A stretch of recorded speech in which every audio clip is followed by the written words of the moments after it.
Magandang buhay mga kapatid, magsimula na po tayo para sa nalalapit na concert ng Asia Songbird sa Oktubre 17 to 18. Sa iyong matagumpay na 4 na dekada sa industriya, 2 araw lamang ang itinakda para sa finale concert, pag-aaway-away mo po ba kami?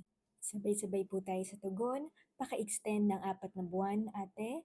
Regina Encarnacion, patron ng mga bakla at sintonado, pakinggan mo po kami. Maria Carmencita, kapatid at talent manager, hindi biro ang emotional damage na hatid na retirement ng iyong ate at kapag sold out ang bumungad sa iyo matapos maghintay ng 8 oras sa smticket.com.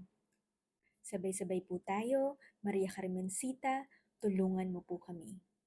Viva Live Entertainment, kaming mga daralita at mga hikao sa buhay na umaasa lamang sa Ice Coffee ay nagnanais mapanood si Regine sa kanyang finale concert. Kami ay nakikiusap na pakitapat ang opening ng ticket purchase sa araw ng sweldo at hindi kung kailan insufficient funds ang laman ng online bank account namin.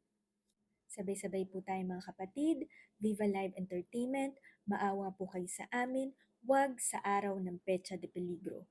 As a Mall of Asia Arena, kami ay nakikiusap na pakidamihan na naglalaki ang screen para sa aming mga hindi afford na bumili ng SVIP ticket.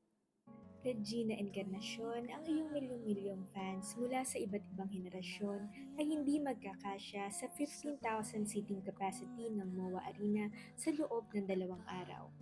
Sabay-sabay po tayo mga kapatid, Regina Encarnacion, patron ng mga bakla at sintonado, pakinggan mo po kami.